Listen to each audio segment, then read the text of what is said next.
Thank you so much for that, Don, and thank you for being a great Alberta entrepreneur and community volunteer. And thank you to the Edmonton Chamber for this invitation. I was just saying to Sandeep, my friend, the president of the Calgary Chamber, look around, eat your heart out. They don't even get an audience a third this size in Calgary. Edmonton represents. Well done to Janet. And by the way, how about them Oilers? Holy smokes. We hope that our economy goes as strong this year as the Oilers are so far in the season. Thank you so much. We have a lot of elected officials as well, and to you, to our First Nations leaders, and to all of you for being here to talk about the future of our magnificent province. And let me begin in this discussion of the state of our province with a note of optimism. I would say the state of Alberta is one of resilience. We are tough people. The folks who first created communities here, our Indigenous people, overcame all of the odds in a tough environment to create communities. They were our first entrepreneurs.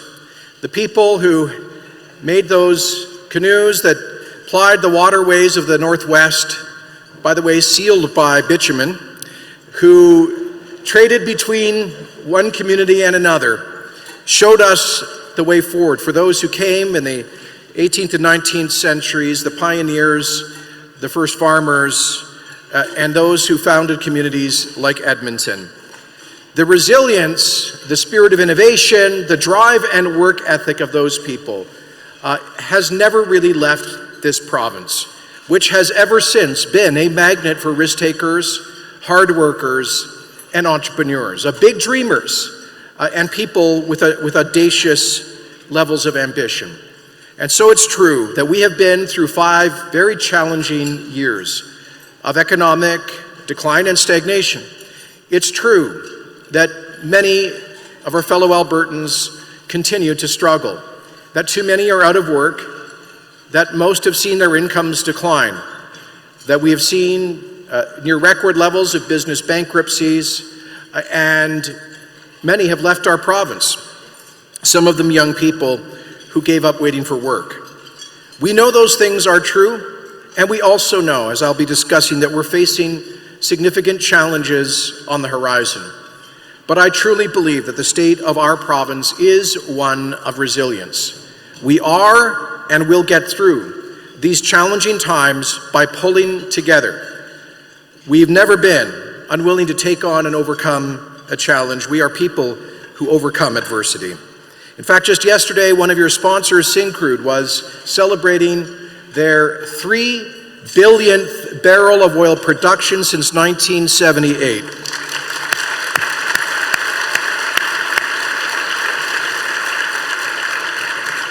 What a perfect metaphor for Alberta. A group of brilliant scientists and entrepreneurs supported by sensible public policy who saw in those enormous oil sands north of here untold trillions of dollars of potential wealth to fuel our prosperity and our economy. But it required the technology to do it effectively. And through intensive investments in research and development, much of it at our own University of Alberta, through strong government leadership and private sector ingenuity, they managed to do what was considered undoable, to turn the world's 3rd largest energy reserves into the greatest engine of Canadian prosperity. Congratulations to Syncrude, and congratulations to all of the engineers, scientists, and working women and men who made that possible.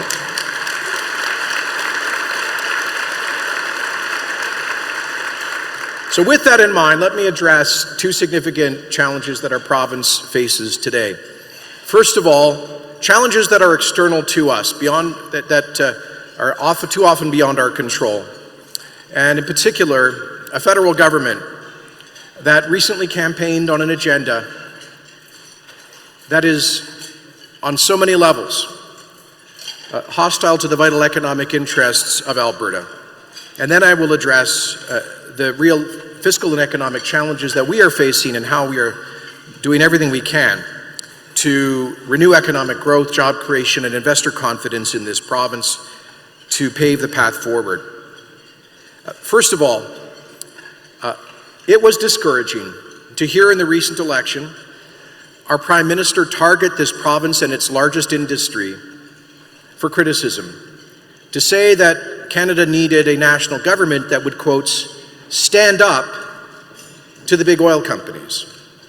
I find it curious, coming from a national government that has generated hundreds of billions of dollars of revenue from Alberta's energy industry, that it would then turn around and say that it needs to stand up to what has been the greatest source of federal revenue, middle-class jobs, and investment in the modern Canadian economy.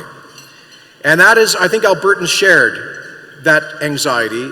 That was reflected in the largest democratic mandate ever given to a federal political party in the history of this province 8 days ago, as was the case for our neighbors in Saskatchewan and through much of Western Canada, indeed through communities across the country, rooted in our economic history of responsible resource development. Our Prime Minister said at the Davos Economic Summit 4 years ago that, quote, my predecessor wanted you to know Canada for its resources, but I want you to know Canada for its resourcefulness, unquote. I think what he misunderstood, what I've tried to convey to the Prime Minister, is that there is no industry more resourceful. There is no industry that invests more in science and technology and research and development. There is no industry more focused on shrinking its environmental footprint, including its carbon emissions. There is no industry that has engaged First Nations people more in economic opportunity.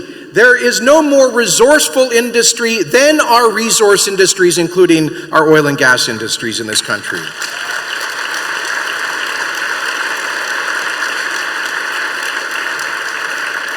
And unfortunately, the Prime Minister has given practical expression to that sentiment through a series of policies that have deeply damaged investor confidence, that have led to capital flight and the loss of tens of thousands of jobs and the decline of incomes that we have seen in this province and other parts of Canada.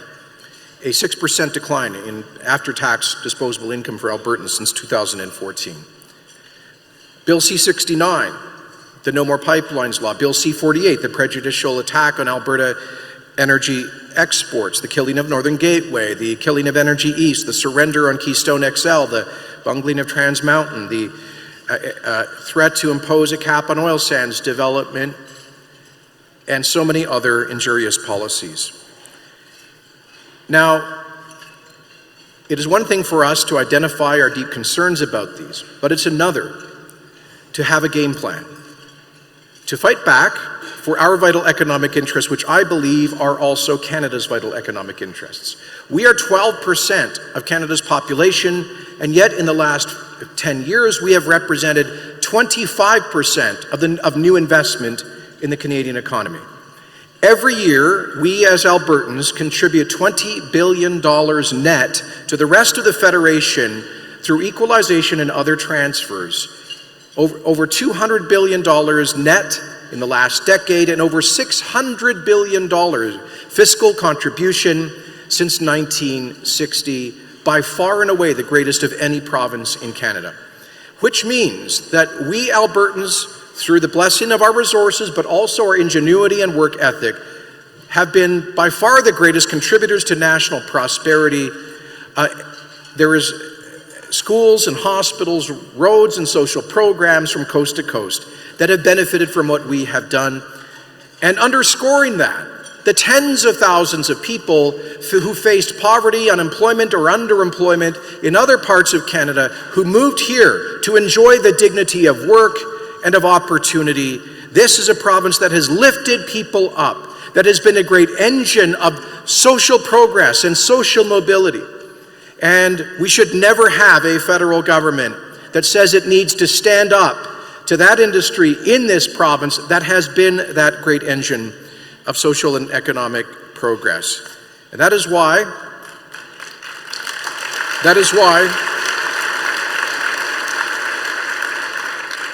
Our government has articulated a strategy to fight for our vital economic interests because we believe they are also Canada's.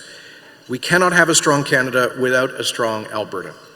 Friends, I'm pleased to tell you that we are not isolated in this. We have friends and allies all through the Federation.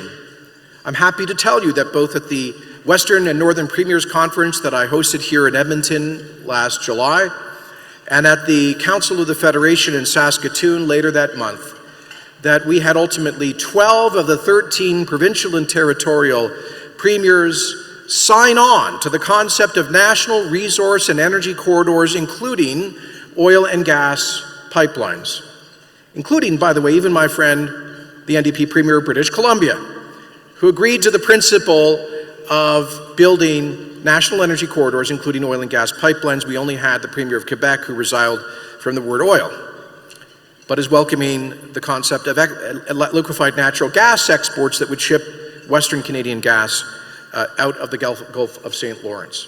On Bill C-69, we had 9 of 10 provinces agree with us that this bill would deeply injure investor confidence, not just in our energy, but in other resource and major projects across the country.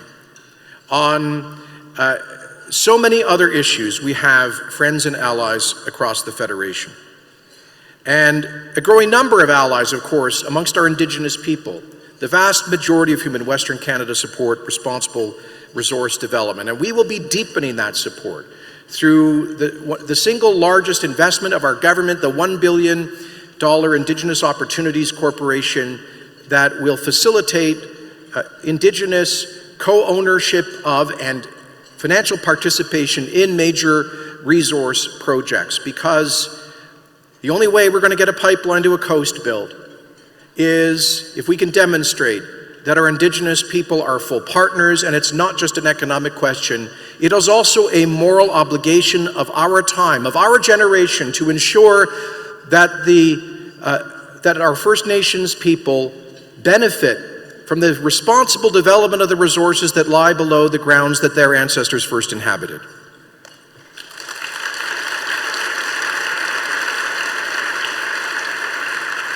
In the days to come, I will be appointing a panel of eminent Albertans to consult broadly about our place in the Federation, to identify ways in which we can more creatively assert ourselves and protect our core interests. And we will be very imaginative and wide-ranging in all of the ideas that we will consider, a number of which were already articulated in our spring platform in a fair deal for Alberta, including, and let me identify one. We Albertans have said overwhelmingly that we know that the equalization program is unfair to this province.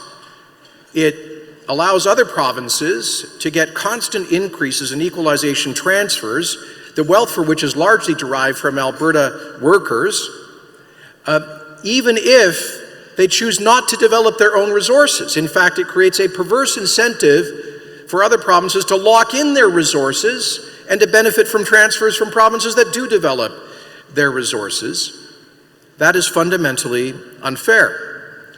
And yet, so the federal government 35, 40 years ago developed something called the Fiscal Stabilization Program, which was notionally to provide a shock absorber to provinces that have provinces that go through a sudden, unexpected decline in their revenues.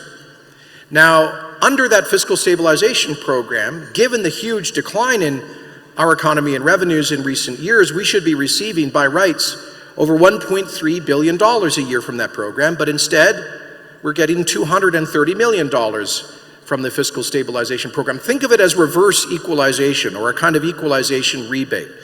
And that happened because the federal government put a cap on it. There's no cap for the provinces that refuse to develop their resources, some of which provinces are now running significant budgetary surpluses and have effectively full employment and rising incomes. But this province that's in its 5th year of economic adversity and does develop those resources is capped on its fiscal stabilization program. So I can tell you that as part of our renewed list of demands for fairness in the Federation, we will be insisting that that cap be lifted And that Alberta's huge role, the $600 billion that we've contributed, it's time that we got some of that back through this rebate on equalization to recognize the adversity through which we are going, and we will be fighting for that and equalization reform. And let me be absolutely clear.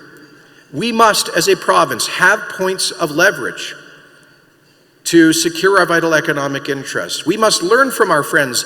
Il faut que nous apprenions de nos amis au Québec qui, depuis les décennies, étaient tellement efficaces dans leur demande pour justice, d'équité dans la fédération. We have to be as effective as our friends are in Quebec.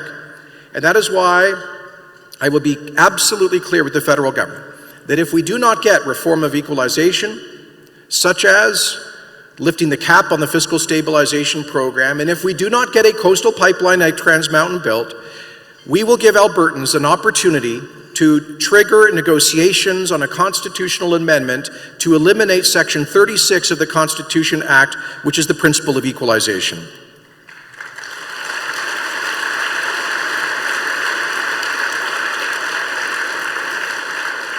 So stay tuned for much more on that.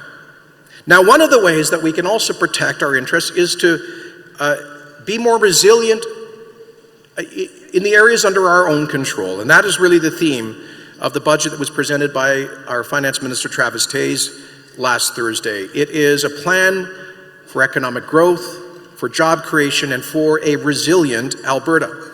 Because not only are we facing serious challenges from Ottawa, but we all know that there is the very real possibility of a global economic downturn in the short to mid-term.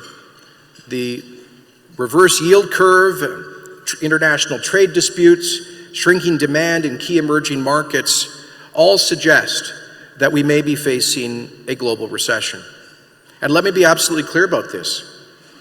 If the federal government sells us down the river in order to make a political deal in Ottawa and doesn't build TMX, we will lose by 2023 an estimated $3 billion in provincial revenues. And if there is a mid-sized global recession over the next 4 years, we estimate we'll lose another $3 billion in revenues. We are already running the largest per capita deficit in Canada. We have had the fastest growing provincial debt of any province over the past 4 years.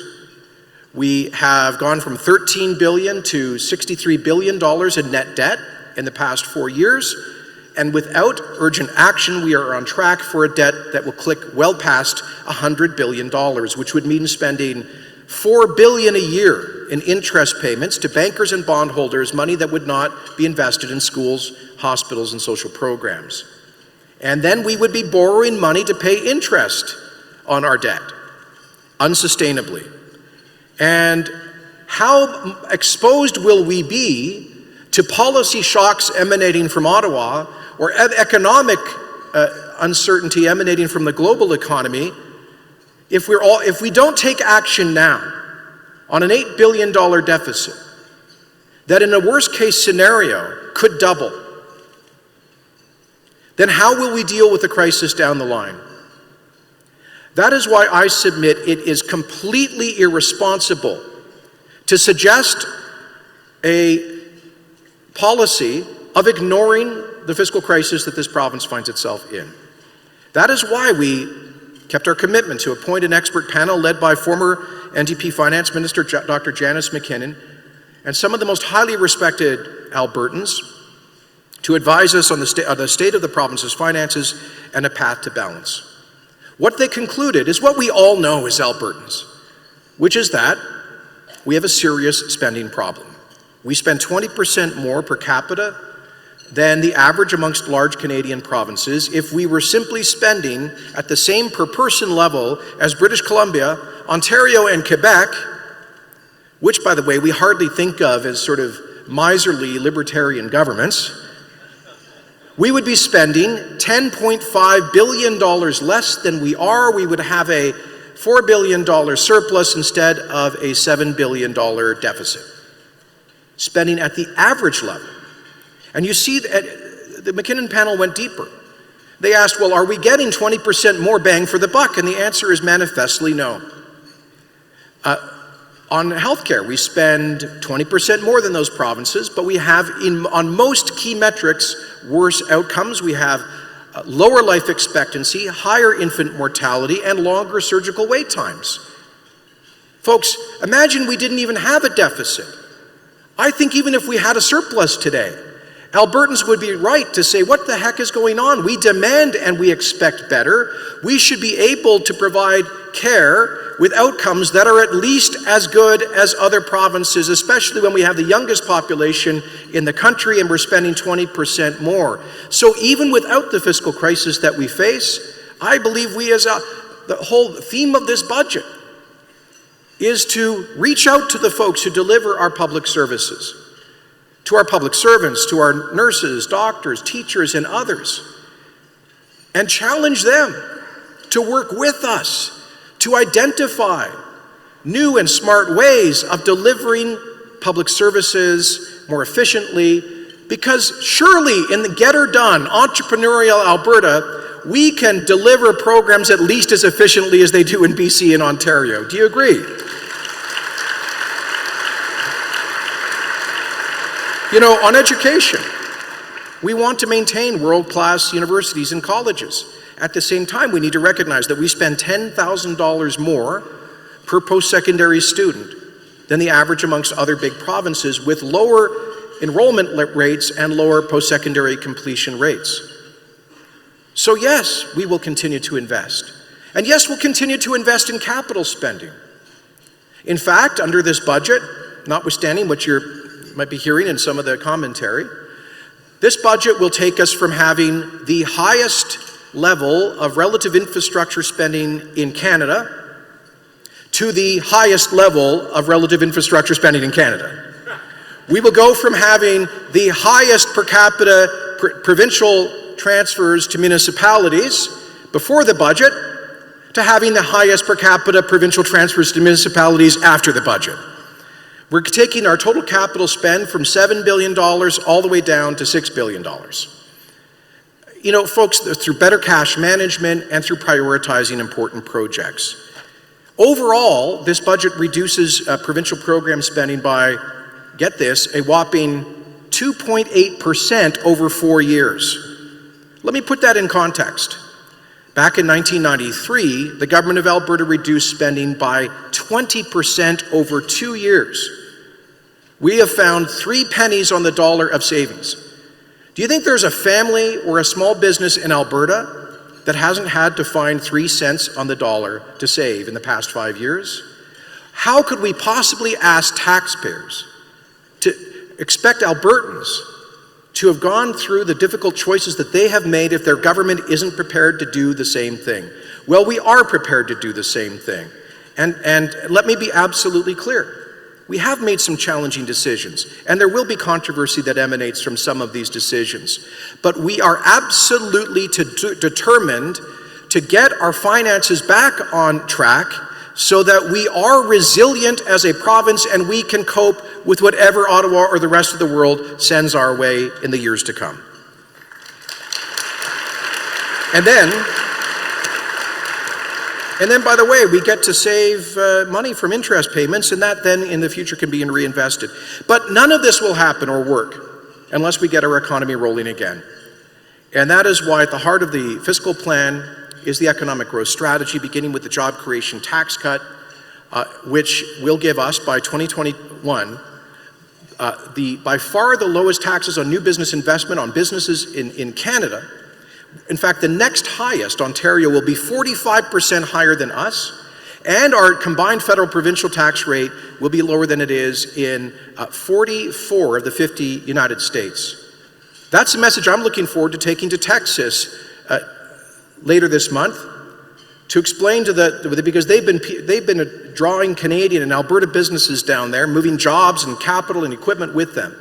I want them to know that under our job creation tax cut, under the red tape reduction strategy, where we'll be reduced by 1/3 the regulatory burden on Alberta's economy, through our Royalty Guarantee Act that creates long-term certainty in the royalty structure, through our amendments to the Municipal Government Act that allows municipalities to provide more generous incentives to attract new investment, through our smart reforms to immigration policy that will bring brilliant, innovative young people to help fuel our innovation and technology sector. Through these and other reforms, we are determined to be the most attractive jurisdiction in North America for job-creating investment. Now, Janet, I know I'm pushing my time here, but do you mind if I say something about Edmonton? All right. A city where I lived for several years before my time in public life, a city I love, a great Canadian northern city, which is in so many ways has been really at the heart of Alberta's resilience in recent years. Edmonton has not been spared the economic hardships that our province has faced, but compared to the mass job losses, investment flight and business closures in places like Calgary and Fort McMurray, Leduc, Drayton Valley, and elsewhere, Edmonton's relatively diversified economy and the growth in government has meant that it has held up comparatively well. Together with some $7 billion in new investment here in the downtown, and since your skyline now boasts the tallest tower west of Toronto, I think Edmontonians are entitled to a bit of swagger. Your office vacancy rate is nearly 10 points lower than Calgary, but space is still way more affordable and attractive here than it is in tight commercial markets like Toronto and Vancouver, and I think that's a competitive advantage that I convey to business leaders in those places. Edmonton has one of the youngest and best educated urban populations in the country, and with the most affordable housing prices of Canada's 6 biggest cities, it is very attractive to young families from across the country and around the world. Your metro population is now 1.3 million, and you've had one of the fastest growing rates of GDP of all Canadian cities in recent years. On top of the city's historical strengths in oil field services and as a warehousing, logistics, and transportation hub, there are exciting things happening in the financial services and information and communications technology sectors. Between 2008 and last year, Alberta's financial services sector increased by 38%, nearly 10 points more than it grew in the rest of Canada, and most of that happened here in Edmonton. The jewel of your tech crown, meanwhile, is the U of A's Artificial Intelligence Lab, ranked in the top 3 in the world, which our government will continue to support through this budget. But the city is also winning global renown for the work being done in nanotechnology, microelectromechanical systems, and machine learning. And regarding Edmonton's future as a tech hub, it's worth noting the recent announcement by TELUS that it's going to spend $16 billion over 5 years to upgrade their IT and 5G infrastructure here in this province, a significant increase over what they were planning on spending, which will have all sorts of creative applications across our economy and in the delivery of public services. This is a strong vote of confidence in the future of Alberta's economy, and it really amounts to strengthening the foundations of which future jobs and growth will be built, especially in the tech-rich capital region. It's also worth mentioning that elsewhere in the Convention Centre today, 600 delegates from across Canada and around the world are gathered at the Spark 2019 conference, discussing state-of-the-art technologies for reducing CO2 emissions and producing cleaner, greener energy for the world. It's obviously important that Edmonton and Alberta continue to be global centers of excellence for the development of these technologies. To that end, today our government is introducing legislation creating the Technology Innovation and Emissions Reduction System. TIER will incent major emitters to reduce greenhouse gases and generate revenue for further investment in low-carbon energy R&D, and much of that will be invested in this city. Budget 2019 was crafted to support all these inherent Edmonton strengths and more. I'll mention a few examples of Edmonton projects that will be supported in our capital plan, and I want to thank Municipal Affairs Minister and Edmonton Southwest MLA Casey Madhu for his leadership in this regard. On LRT, for example, while it's true we're extending the time frame for funding, the government's overall commitment has not changed. We are honoring a key recommendation of the McKinnon panel on capital spending, that it be brought into line with the levels of other provinces. And we're doing that by moderating spending over time, but not stopping it. We recently announced that we'll be putting $95 million towards the widening of the Ring Road in the southwest to get that vital portion up to capacity. And we're proceeding with over $300 million for new schools in Edmonton over the next 2 years. Through the Municipal Sustainability Initiative and its successor program, the Local Government Fiscal Framework, we'll be providing the capital with $686 million over 4 years. Combined with the gas tax fund, that's nearly $1 billion for the city to invest in its infrastructure priorities. In healthcare, we're proceeding with upgrades at the Misericordia and Stollery Children's Hospitals.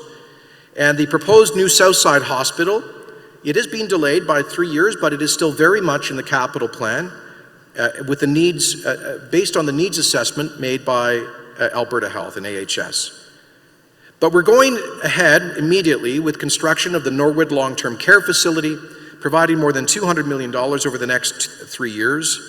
And in health research and training, there's money for upgrading the U of A's dentistry and pharmacy building and for the new brain center as well as the clinical laboratory hub.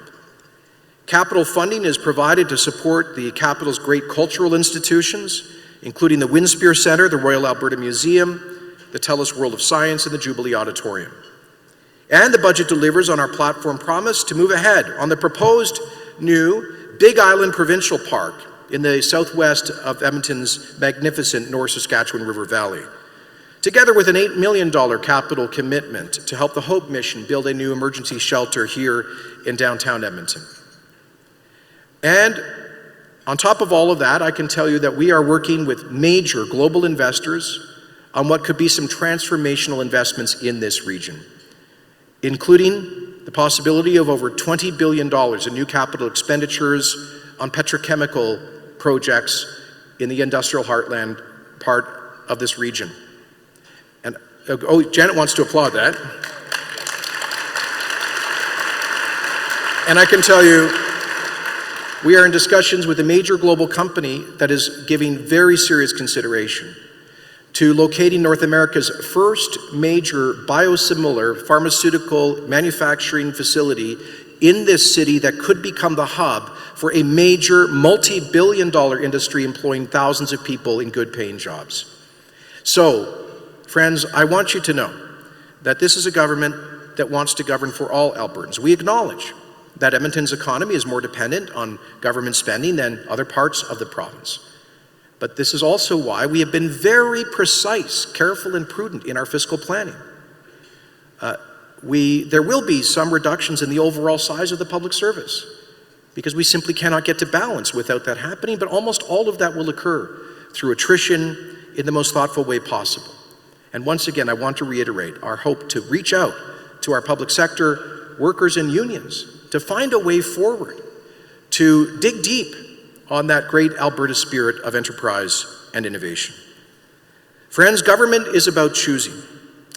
And our government has chosen to keep our commitment to focus on jobs and the economy while getting our finances in order. No doubt there will be vigorous debate over our budget in the legislature, in coffee shops and pubs, and around kitchen tables.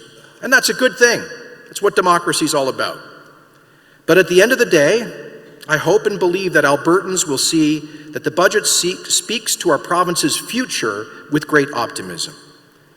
As I always say, Alberta is a magnet for risk takers and hard workers. It has been for generations. Together, we have built one of the most generous and prosperous places on the face of the earth. But now it's true, we are going through some tough times. So we need to pull together. We need to make some tough decisions. And we need to stand up for ourselves and get through this time. We need to stay focused on those Albertans who are still out of work and those who are barely making ends meet. We need to dig deep as a community, caring for the least fortunate, while unleashing the spirit of enterprise that has made this place the envy of the world. I'm confident that we will emerge through this time of adversity stronger than ever, with a bright future as the heart of Canadian prosperity, as an Alberta that for generations yet to come will be strong and free. Thank you very much.